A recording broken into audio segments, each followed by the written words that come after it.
Guys, it's an absolute pleasure having you once again at a live Q&A. My name is Dan Diaz. I am your host with schoolofsharks.com. It is an absolute pleasure. And guys, we have a phenomenal show scheduled for everyone in the audience. A little bit of housekeeping, though. We are using a service called StreamYard. So we want to hear your comments. However, you got to go down to the comment section and allow StreamYard permission to basically let us know who you are. Otherwise, we're never going to know who you are. Now, after you do that, do me a favor and on the comment section, let us know where you're at, what's your market, and what's your area of expertise. Now, we got an awesome guest for us today. And this is a gentleman who has really shown that with youth and zeal and tremendous entrepreneurial spirit, a lot can be done. And guys, without further ado, it's an absolute pleasure to bring on board Willny Guifarro. Now, is that Guifarro or Guifarro? Please correct me. Guifarro. Guifarro. That's what I thought. Sir. Thanks for having me on, man. Please tell the audience a little bit about yourself, what brought you into real estate, and who you are. Pretend nobody knows you, even though half the people probably do. For sure, man. So my name is Willny Guifarro. I'm a real estate investor here in Houston, Texas. I'm a multifamily guy, so I buy multifamilies for myself, and I flip land. So the majority of the deals that we do is just land, land and multifamily. But yeah, man, I've been doing this for the past 7 years now, since 2015. But it didn't actually turn into a business till 2019. So that's when I started hiring employees, and so far so good, man. Just living the life. So I noticed that you said two dates out there: 2016, 2019. Now there's going to be a lot of people in our audience that are going to be in your 2016 through 2019. Right. If you don't mind, share a little bit about what your routine was like, what was your mindset like, and what needed to change in order for things to change for you in 2019 from, I guess we'll call it a solopreneur to a business owner. What happened? So that's a great question, man. So from 2016 to 2019, I was wearing all the hats, right? So doing the acquisition, doing the marketing, doing the disposition, managing the transaction all the way to closing. So my biggest thing these past few years has been managing my time efficiently, right? I have this journal. It's called the 10X Journal by Grant Cardone. It literally tracks down every single hour of the day. So I've been using that since I first started. You could grab it on Amazon. It's like $30. And, so that has really helped me with managing my time. So, I've always been big on that. If you can manage your time correctly, you will manage your life correctly. Whoa, say that again. So the better that you manage your time, the better that you're going to manage your life. If you constantly don't know what the fuck is going to happen throughout the day, excuse my French, it's life is going to be not the best to you. You're not using your time effectively. So yeah, that's probably been one of the best things that I could do is, actually track every single hour of the day, set targets for the day. What has to get done today? Okay, today we need 2 contracts signed. Today we're going to make 10 offers, stuff like that. So you have to have targets each day, and you have to count it. You have to count it as a success, because so yeah, man. But what really changed the game for me in 2019 was spending money on my education, right? I went to a workshop. It was like $5,000, the most I've ever spent on myself. It was the scariest purchase that I've ever made. I remember that day very vividly. I'm like, I'm down to 30 grand in my bank account. I'm over here spending $5,000. I was very scared, but that's what really got me to where I'm at. I went and bet $5,000 on myself. So, I I learned. like the way you said that. You bet $5,000 on yourself. Yeah, so you got to bet on yourself, man. The biggest, what I see is the biggest common thing between a lot of people that have had a lot of success in this business is how much money do you spend on your education? How much money do you spend on workshops, on masterminds, on consultations? And yeah, dude, a lot of the people that have mentored me, they spend hundreds of thousands of dollars to learn what they know and to get connected to the right person. So yeah, I mean, that is really what changed the game for me. So let me ask you something. Do you remember that workshop? What was it about? What was it that you heard or listened to or connected with? What was it about that workshop? It was with Carlos Reyes out in My boy yeah, Carlos, Alex La Simon. Raza. Yeah, exactly. And Sal, I've been following those guys forever. So, when I saw that they were doing like a $5,000 workshop where they could show you how to actually, you know, manage a wholesale operation and start one, I jumped on it. I jumped on it quickly, and yeah, man, the best $5,000 I've ever spent. And so now it's I'm constantly trying to find the next one. Even if I'm in the position that I'm in right now, I'm constantly trying to, go to another workshop, go to like another mastermind session. Regardless of how much you should still be, investing money into your education and into getting into the right rooms, right? So yeah. Nice, nice, nice. Well, let's dig a little deep into who Willny is. If you were to be asked, what is your biggest strength when it comes to a business owner? What do you think you're bringing to the table that is truly, genuinely Willny? What is your strength? So my I would say my biggest strength is my ability to see things happen before they actually happen. You know, Visualization. yeah, I can see where things are gonna fall off the cliff. I can see when things are gonna go pretty well. So that and being proactive. I'm proactive as hell. With everything that I do, and I teach my team that as well. You have to be proactive and on top of things in order to get it done. Whether it be following up with the seller or following up with the title company, we're always on top of the bag. We're always on top of the money. Got to be proactive. Who's got my money? Yeah, exactly. So, but yeah, man. But honestly, dude, I'm no different than anybody else. I mean, you know, I came from nothing. I'm a young cat. Tell us your story if you don't mind sharing it. I know you were sharing a little bit earlier before the show. For sure, man. So, Where'd you come from? Where'd your family come from? Where? my family is from Honduras. So, I was raised here in Florida. I and Florida. Yeah, Florida, Pompano Beach. Okay. So I was raised by a single mom. She Mm. she literally instilled that hustle mentality into me, and yeah, man, it wasn't the easiest growing up. I'm from the hood. Growing up with not the best type of people, but got arrested a lot.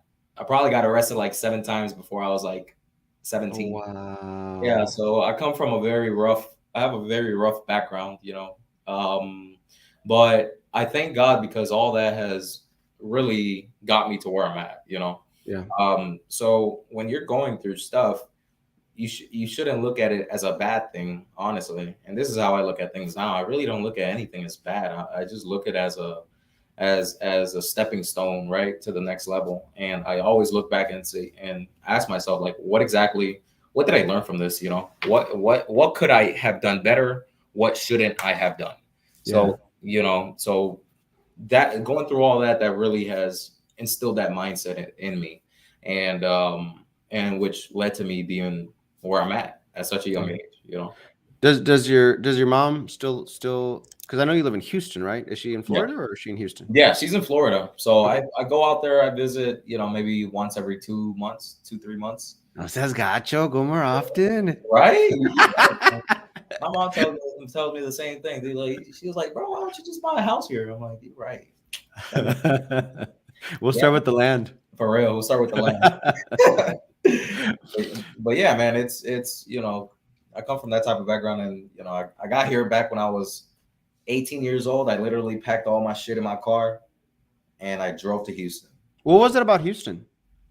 It was, I guess it was the how big the city was, right? I was Mm. looking, dude. I was if you search up my name and couch surfing on Google, you'll see that I was looking for people to help me out when I was like 18 years old. I had my skateboard, I had a little car. I said, so I was looking for everywhere. I was thinking about going to New York, LA, fucking Houston, Dallas, but I ended up in Houston.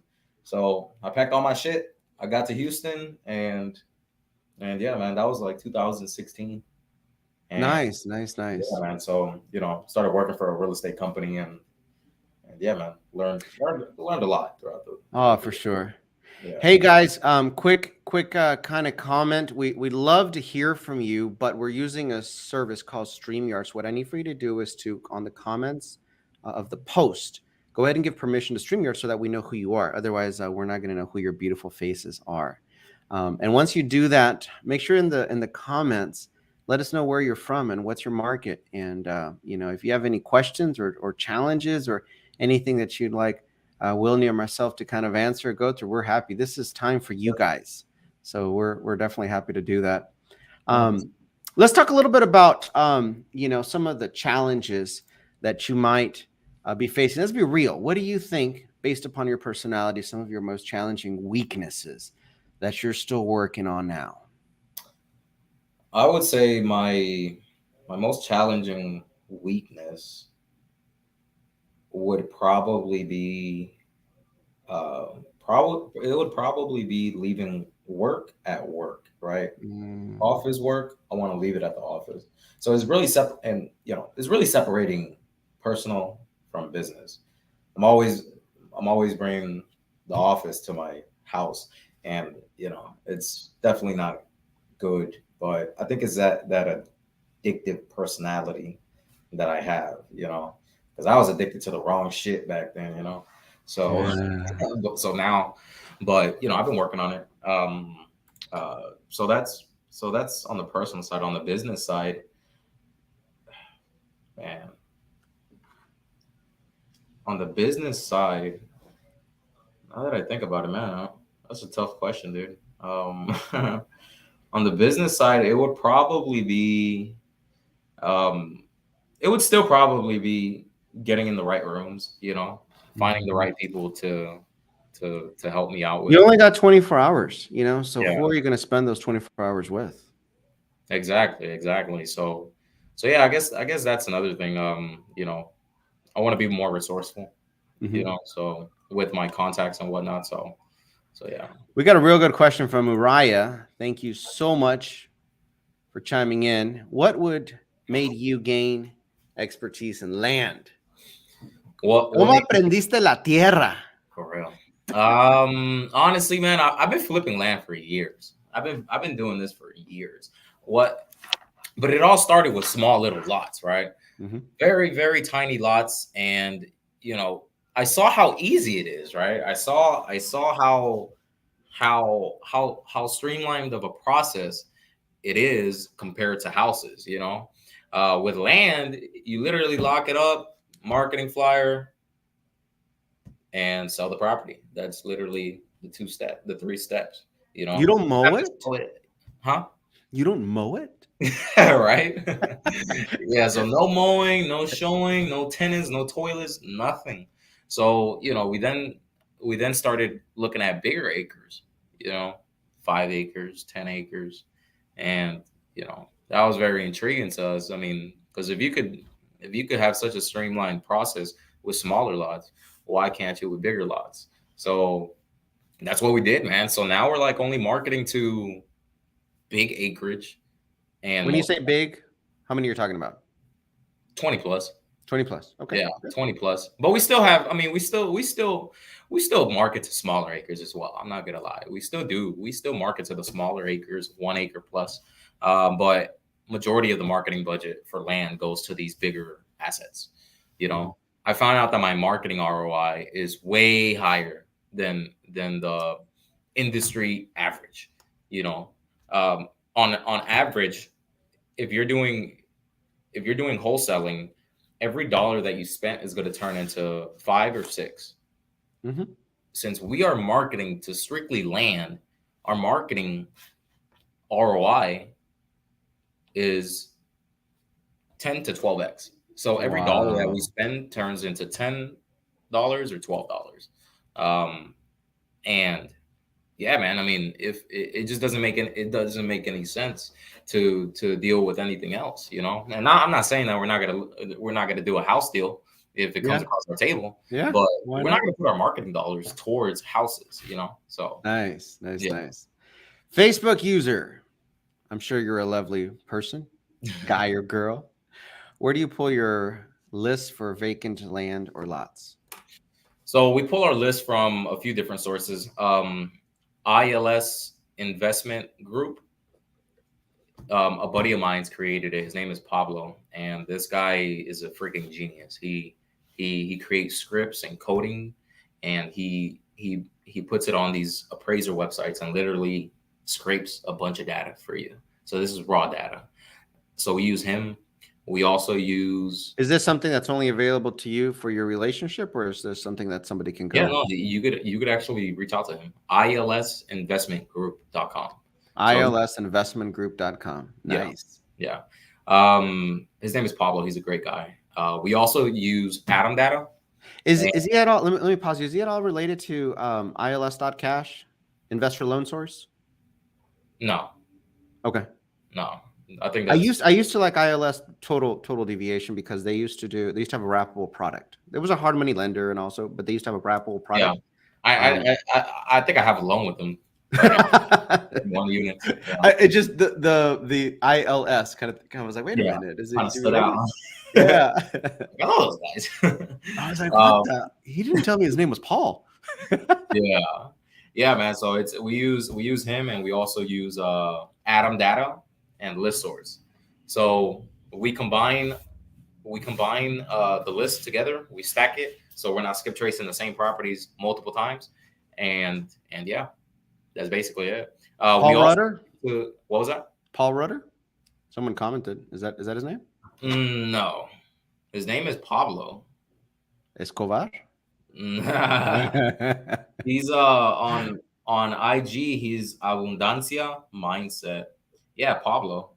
Abundancia mindset. I like him already. Yeah, right. It's not bad, La dude. raza, we got to get them all together in one room. For real, man.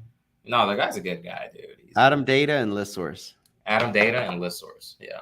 Yeah, we So like List Source. yeah, you combine all those lists together, and you know, you literally separate. You literally just delete the duplicates, and yeah, man. So when you're targeting these land deals, you want to target agricultural land, multifamily acreage, residential acreage, commercial acreage, industrial acreage. So Everything. yeah, so you want to grab all of that, you know, and yeah, dude, make a killing. Nice, nice, nice. Favorite way to find land buyers? So the Uriah buyer Adams. part is very easy. If you got a badass deal, you're gonna get a buyer like that. De volada. Quick, you know. So I would focus my attention on getting a deal instead of trying to find a buyer for a property 100%. you don't have. So another thing, even if you was to go look for buyers, they're gonna ask you, all right, so what deal do you have? You know, so you want to make sure that you actually come to one of these buyers with a deal. But if I already have a deal, and let's say I'm looking for a buyer, I would do a few things. I would go to the MLS and look up the sold comps around that whole area, and I would literally skip trace the buyer that purchased that comp. You know, so Really sneaky. if you don't get in touch with them, you could get in touch with the selling agent. You know, so the selling agent, you're probably gonna have to cut them off a commission. You know, 2-3%. That's cool. You know, everybody has If to you eat. negotiated it right, that's nothing. That's Yeah, included in the negotiation price. 100%. And yeah, man, it's like I said, the buyer the easiest part. You just got to focus on getting a deal and actually knowing what a deal is, right? So let's narrow down on that. How do you, because comps are readily available for site built single family homes. That's Yeah. like, I mean, a dummy can. I need to backtrack on that because I've seen some crazy ARVs. But Yeah. it's easy for the reasonably smart individual to come up with comps on site built single family homes. But on land, how do you come up with what a value is? So there's a few factors that you wanna keep in place. So it all depends on if the property is in a flood zone. If it's in a 100-year flood zone, like any other property, you got to compare it to other properties that are in 100-year flood zones. You know, you might not be able to build anything on it. Explain to people what a 100-year flood zone is. So it's basically if every city has like zones, right? They have a 100-year flood zone, 100-year flood way. So these are properties that are next to a body of water that have a higher chance to flood. The best type of property that you could get under contract is something that is outside of the flood zone, that there's no flooding, you know. So the way that we analyze these deals is you want to go based off price per acre. You know, the smaller the comp, the smaller the actual lot. If the lot is a lot smaller, then you have to use price per square foot. But the bigger, you got to use price per acre. You know, so if let's say you got 10 acres and you have a crazy amount of 5, 10, 15 acre comps in that area. The cheapest one has sold for, I don't know, $20,000 an acre, the cheapest one, right? I would take that. I would factor that into my purchase price. I mean, I would factor that into the valuation of my property. So if I use their price per comp, boom, my 10 acres is going to be worth 200,000. But if I go look at the MLS and I see other properties that are, they're listed for 20K an acre, but they haven't sold outside of the flood zone and everything, then that makes me think, man, maybe it's worth less than 20K an acre. So it's all based off price per acre. You want to be the cheapest price per acre for sale in that area. And honestly, you could go back 500 days, for these properties. That's something else that I was going to say. In a typical metro area, site built thing, single family home situations, we look at half mile, 1 mile, 6 months, radius, 6 months in the past. When you're looking at land, how much further out size, I mean, further out mileage wise do you need to be looking at, radius wise, and what would be acceptable time wise to go down deep on your comps, because you have less data, right? So yeah, you're definitely going to have less data for these bigger properties. Let's say you have 50 acres, you're going to have way less data. So this is why sometimes I go back 1,000 days just to see a history of 3 years. Yeah, 3 years, just to see a history of what has been selling in that area. And for those, let's say it's a 50-acre plot, I'm going out like 2-3 miles. I'm going out for that because remember, with a bigger plot of land, you're not gonna put no house there, no one little house. You're gonna put like fucking 100 houses on there. It's gonna be a subdivision. Yeah. So if you go ahead and expand it to a 3-4 mile radius, you're still gonna be within the area that you're still gonna be on the same side of town, is what I'm trying to say. Yeah, for sure. So yeah, and another thing, you don't want to analyze 50-acre plots with 10-acre plots. It has to be comparable, right? So apples to apples. The way this land shit works is, it kind of works like Costco, right? Costco, if you go to Costco and you buy Snicker bars, and you're gonna have to buy it in bulk, I like Snicker And bars. you're gonna get each Snicker bar for, let's say, a quarter. But if you go to the gas station, you're gonna get each Snicker bar for $1. So it works the same thing with acres. The more acreage that you have, the cheaper the price per acre. The less Mhm. acreage that you have, the higher the price per acre. Yeah. So it works the exact same way. Um, Yeah. so, Got to yeah, keep that in mind. So when you're comparing, it's like, okay, if I got a 20-acre parcel, maybe look at 10 to 30-acre comparisons. Got a 50-acre parcel, maybe I can look at 30 to 100-acre comparisons. If I got a 3-acre parcel, maybe I got to stick to like 1 to 5-acre one to comparisons. 5 acres. Yeah. Yeah, for sure. Yep. Abraham, less of a comment, less of a question, more of a comment. I'm doing some work while listening to this. Please tell me it's being recorded. If yes, send me the link or post it in the group later, please. Yes. So you're Yes, going to sir. go ahead and see the recording, schoolofsharks.com, as well as our live feed. And of course, it'll be available on social media as well, for sure. Man, this is really, really great stuff. Guys, if you guys are getting value from what you're seeing here, please do me a favor, like and share to your personal walls. Feel free to tag me, Dancito Gancito, as well as Willny Guifarro. We would love to know that you guys are sharing this content and sharing the love, for sure, for sure. Let's talk a little bit about some of your biggest accomplishments, Sure. recent ones, that may or may not include 6 digits, that may or may not start with a 7. Hell yeah. Tell So, us about it, man. The stage is yours.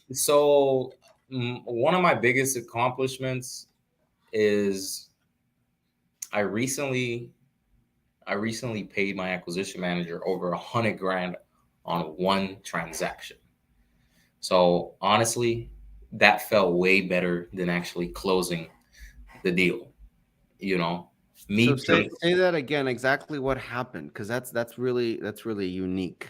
So we closed a 93-acre wholesale deal, Mhm, and we made $700,000 on it. mhm. I got it for 950. I sold it for 1.65. So, and it took like 90 days.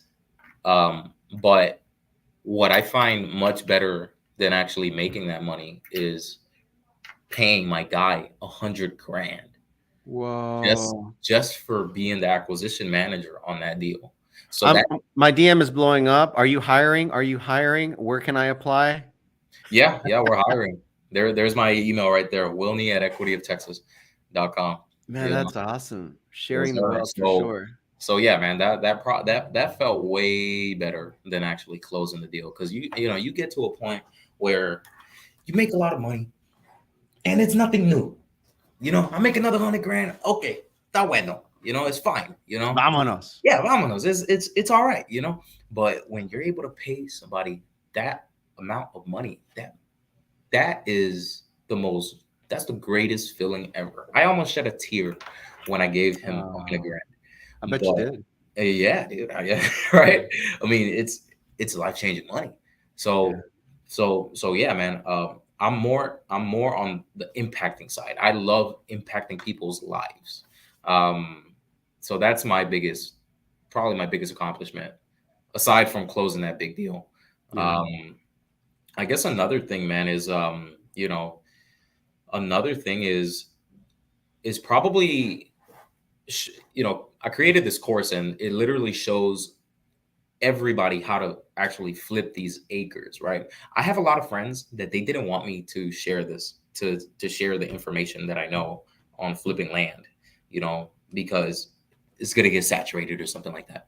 But so yeah, that was another Screw accomplishment. them. Yeah, that's what I'm saying, dude. It's I got an abundance mindset, so I Yeah. want to teach as many people as possible, how to do these life changing deals. Because one land deal could set you could literally you could literally make more on one deal than fucking 100 houses or 50 houses. You know, Okay. you literally just have to start looking at bigger assets. That's all it is. That's all it is. So this is why we only do multifamily and vacant land. The money is in these two, but the only difference between me and another wholesaler is that we're marketing different. That's all it is. I'm just What pulling. is your marketing? Let's talk about that. What is some of your marketing that you do? It's SMS marketing and cold calling. Well, that ain't any different. You're probably doing it better. The list is the different part. Yeah. The list, actually spending all your money on a specific asset. That's where people. That's what people are not doing. And I feel that if you start getting very, very targeted with your marketing, you know, you're gonna see a crazy amount of results. Um, so yeah, man, you just literally just got to change your marketing list because we're doing the same shit. Cold calling, SMS, RVM is nothing new. The only difference is that we're pulling a different list. We're not spending money on on a list of houses. Yeah. So this is why. Now, share with the audience if you don't mind. If you don't mind, for example, what is your list count consist of? Are you blasting 100,000 people in Texas? Are you narrowing it down to like your best 100 candidates? What does your list look like numbers wise? How many records we have? Mm-hmm. We have a lot of records. We have like maybe 2 million records. Wow. So I mean, but yeah, I mean, but the most important part is where you're going to deploy those marketing dollars at. I am not, like, for us, we're not going to be in in the middle of the country, where there's like 2,000 people. We like the outskirts. So we target the Harris County, we target Montgomery, you got Fort Bend, Galveston. So you want to get the outskirts of major markets. That $700,000 deal, that was on the outskirts of a major market, on the outskirts of Dallas. And as right now in Texas, as cities are growing, the more the city grows, the more expensive it gets. Mm-hmm. And now people are forced to go outwards, right? They're forced to leave the actual city and go to the outskirts. And this is where those builders, a lot of major builders are building at. And this is where they're looking for properties at, because you're getting the price per acre at a cheaper rate. The housing is going to be much more affordable, which is going to guarantee that they actually sell the house. And yeah, man, and it works out. So you want to definitely target outskirts of major metro areas. Yeah, and so Big Bend is not on your list. Big Bend National Park. Oh yeah, no. It should though. It should. It should. I'm thinking about it. We got a good question. Typical timelines to close a large parcel deal. What kind of timelines are we looking at from putting it under contract to expected? I would say like 90 days, 90 to 100 days. So here's the part that you want to make sure gets inputted into your contract. You want to have a crazy amount of option period. So you want 45-day options, 60-day options if you could get away with it, and you want to close, at the minimum 90 days. In these 45 to 60-day option periods that you have to remember you're going to be finding a buyer throughout that time. But what you want to do is you want to find that buyer immediately. So you want to find it quick. So you want to exhaust all your marketing efforts within the first 10 days. And, because that buyer is going to need an option period. They're going to need an extra 30 to 45 days. So due diligence. Yeah. I mean, you can't. It's they're not walking a 1,200 square foot house. Yeah, they're not walking a 1,200 square foot house. These guys are buying a crazy big development project. So I was going to ask you the typical, the DR Hortons, the KB Homes, the purchasers that are going to be making subdivisions. What kind of timeline do they need to do their due diligence? So I recently had like a LOI signed with DR Horton, and for the 93 acres that I sold, their option period is ridiculous. It was like 90-day options, So yeah, I mean, definitely it's a long period. So Mhm. um, so yeah, can you sell to them? Of course, but would I find somebody another investor that could just buy it and develop it? I'd rather do that because these So listed. who you sold it to? Was it to the direct developer? Did you sell it to the guy who does the entitlements? So we were in touch with the land acquisition specialist at DR Horton. They ended up backing out though. You know, Hmm. they ended up backing True. out. We'll bleep them in the podcast. Yeah, right. Yeah, man. So they weren't they didn't pull through with the deal. So that's when I started marketing again to my So who close. ended up being the real buyer?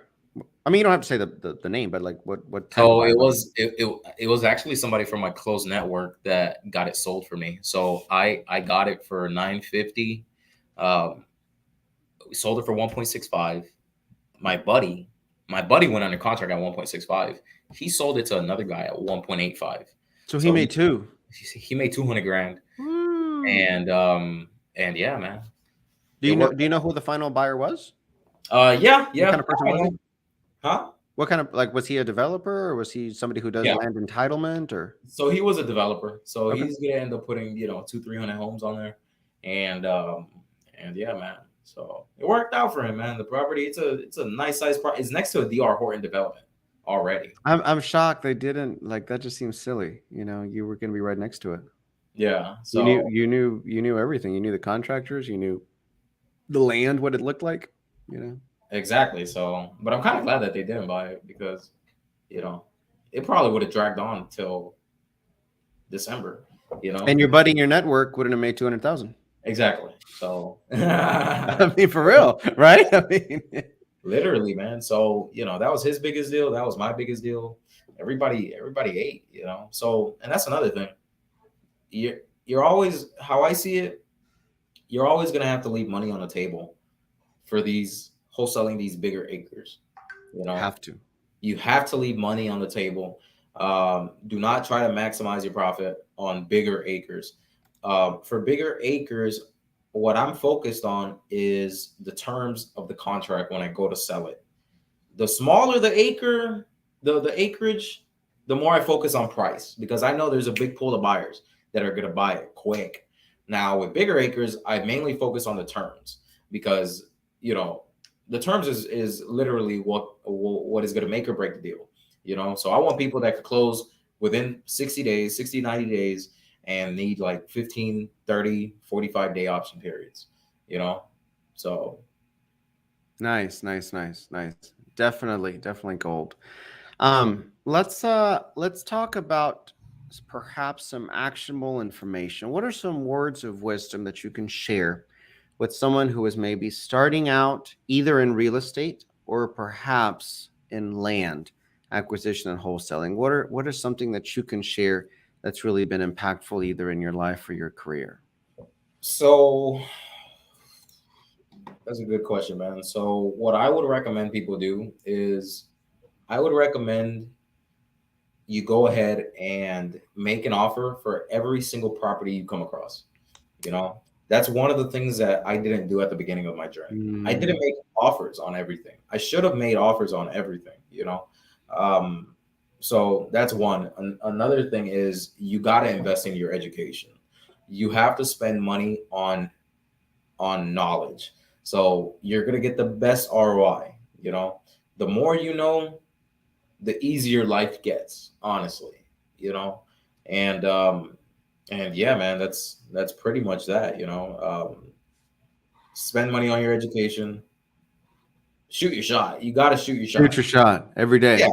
honestly, it's kind of like fishing, right? I mean, if you put out one fishing line into the ocean, you may catch a fish, Nada. may not catch a fish, but if You you may put out you may a catch a hundred, cold. yeah, you might kind of exactly, dude. But if you put out 100 fishing lines in the ocean, you're bound to catch something. So I would say set a target of how many offers you're going to push out per day. So that could be 3, 5, whatever it is. But just make sure to hit that target every single day. The more that you hit your target, the more confident in yourself you will become. You Yes. know, you will have so much confidence in yourself. And honestly, if you're not confident in yourself, it's kind of hard to do big stuff in life. You need to feel confident of yourself, and that goes with anything. Whether you are trying to get in shape, you have to go to the gym every day. And the more that you do that, the more confident you're going to feel about yourself and your body, and that's going to be shown to people by your manner of talking, by the manner of conducting, business. And yeah, man. So That's super smart. And a lot of people sometimes get confused, especially if they're starting out. An offer does not have to be a full blown trek 1 to 4, no. full six. No. Right now, as we're going through, I just shot 2 more offers. There was this one guy, he gave me a counter and he says, how about we do $135,000 down when we do a note for $1.2 million for the balance? This is the address. What do you say? We're real close on that one, I promise. Yeah. So offers is just putting something in front of someone. I suggest in writing, it can be via text, it can be via email, just so they can hold it. I mean, we're not talking about validity or legality, but when we're just talking about offers and shooting your shots, it's put information in sellers' minds that they can act on. Yes, no, or counter. Exactly. Yes, no, or counter. Yep. So super, super practical. Let's talk about the day-to-day practical stuff, practical applications. Let's hone it down from your experience. What are some practical things that someone can and should be doing on a daily basis to move the needle forward, either personally or business-wise? It would be to set targets for the day. You have to set targets in order to be successful. If you don't know what the target is, how are you going to hit it? So like, for instance, one target could be make 3 offers today and get it in writing. You must have everything in writing. Must have everything in writing, guys. You gotta have your targets and your goals in writing. And this is why I recommend that 10X journal, because you have your yearly goals on one list, you have your targets for the day, your successes for the day, and you have your calendar. So for me, the more I put things in writing, the more they come alive. Everything that I wrote in my book, in my 10X journal back when I was like 18, 19, has actually been realized. So that's one thing. Setting targets, keeping it in writing. Another thing is you got to watch out who you hang out with. So if they're not helping you, move the needle forward, whether it be in your personal life or your business life, then they're literally a distraction. How I see it, you gotta cut them out. You have to be very ruthless at the beginning of your journey, very selfish. But as time goes on, that kind of you're kind of not as selfish. I was very selfish at the beginning, but now that I am where I am, I'm not so selfish.